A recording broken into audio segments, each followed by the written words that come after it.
come into the room at county, you'll have 2 slots.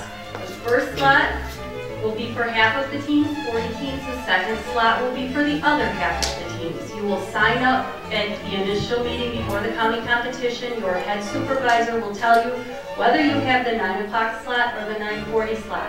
That is not negotiable. Once you sign up, once they have you at that slot, that is the time you show up. If you don't, there's no room because we cannot accommodate all 80 teams at the same time.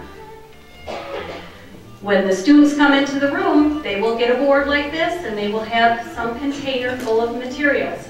They will not be allowed to look at it just like you are now.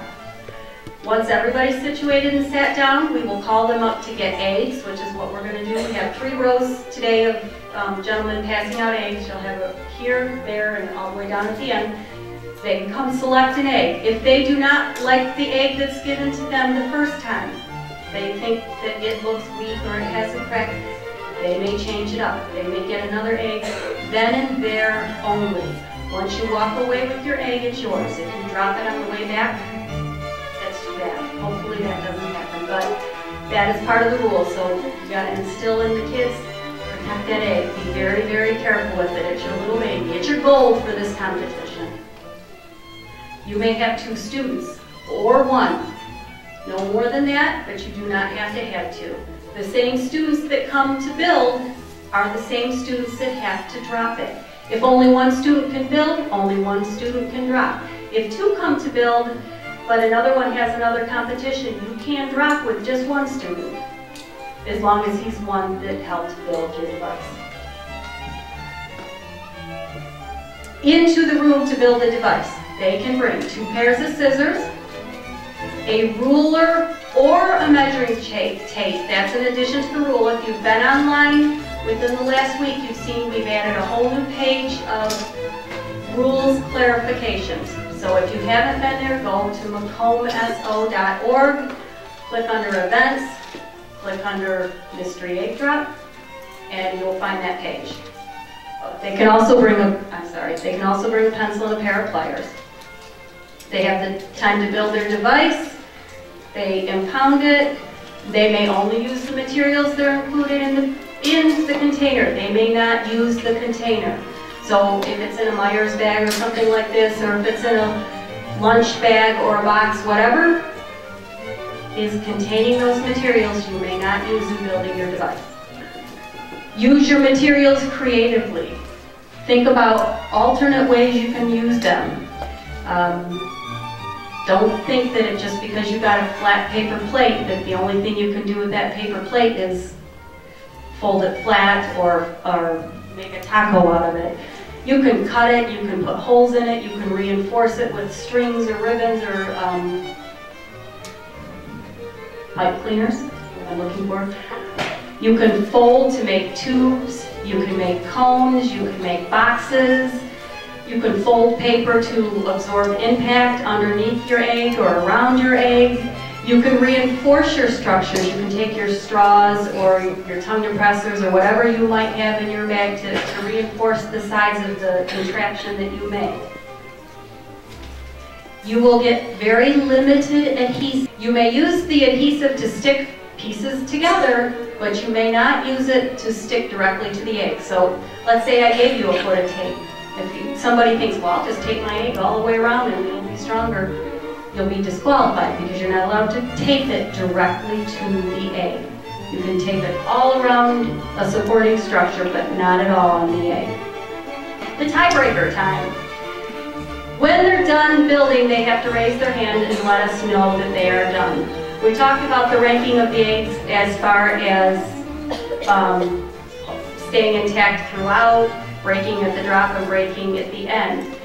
In any of those divisions, let's say these gentlemen right here and these gentlemen right here both built awesome structures and they both hit the target and stayed within 5 centimeters of the center of the target. In that case, if they're both at 5 centimeters, then we use the time as a tiebreaker to determine, third from 4 or 7th from 8. So if these gentlemen took 15 minutes to build it and these gentlemen took 19 minutes to build it, they would be ranked ahead of them. However, it is not a race.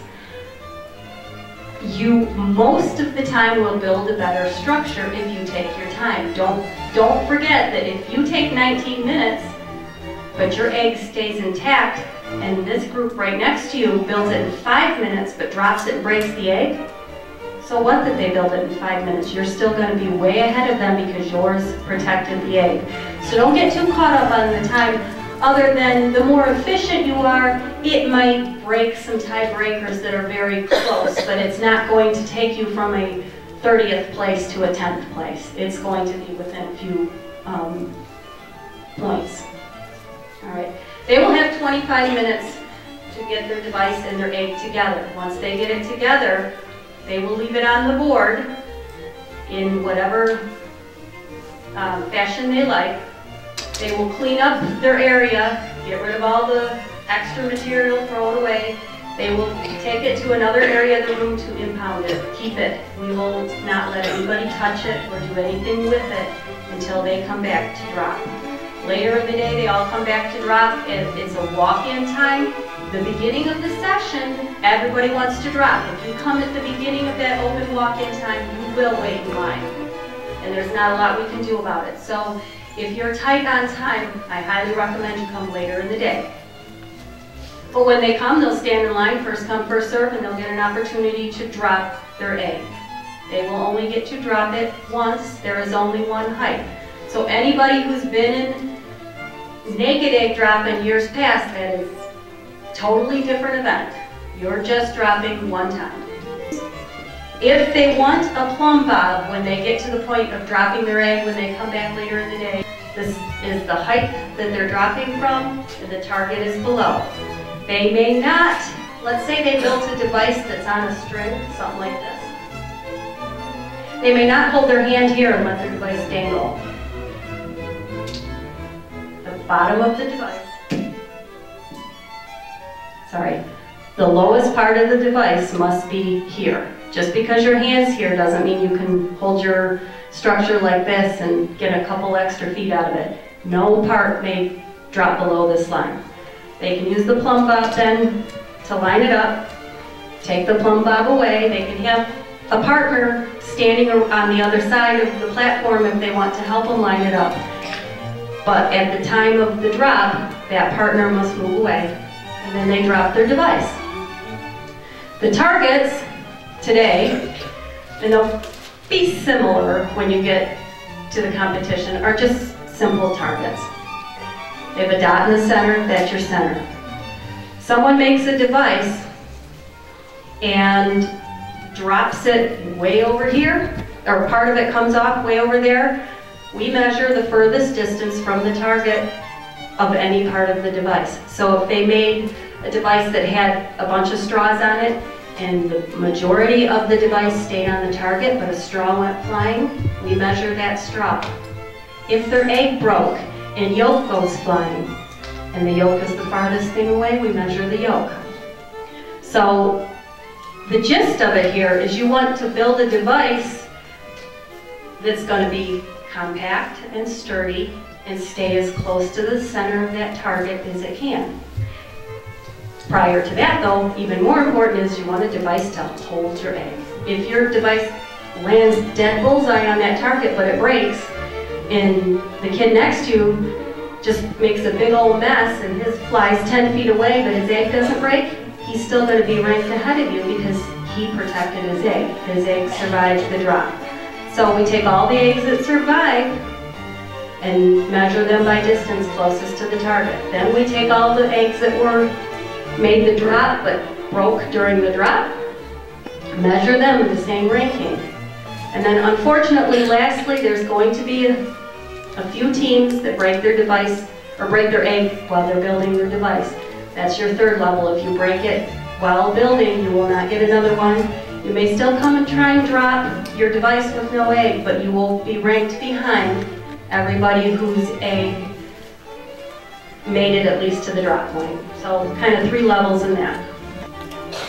After we measure the furthest distance from the target, then we will ask the students to open up their device and show us their egg. We will not touch it. They will come up, they will unwrap it, if you will, retrieve the egg, show us the egg. If the egg is not broken, that's how we determine that ranking. If there's a crack in the egg and the student says, well, but my egg isn't broken, the way we determine that is if there's any wetness on a paper towel that will seep through that crack, then it is considered broken. If we visibly see a crack, but there is no wetness, then you're considered intact and not broken.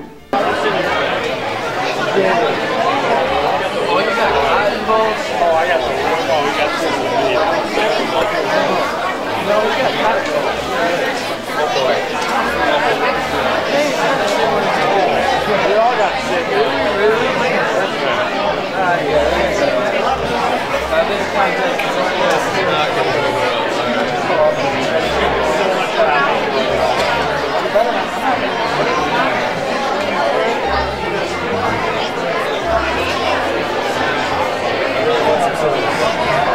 I'm just holding this straight. Help her out, line her it up.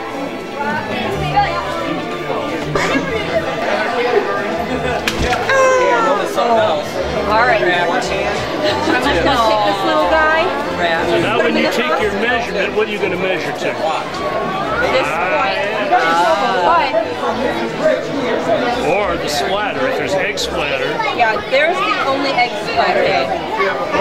These are the type of things that we're learning tonight. About 41 centimeters. When you're ready. Oh! Yucca, yucca, yolk. All right, so your egg yolk, though, I see it splattered right here. Do you see that shiny? So what I would do is I take my measuring tape from the center to that splash. It would be about 26 centimeters, okay? So your score would be broken at 26 centimeters. Okay, thank you. Oh, you're welcome. But this is what's going to happen at the tournament is you guys will open your own device. First of all, you know how you made it. But the other thing was only 22 centimeters. On the ground. It did not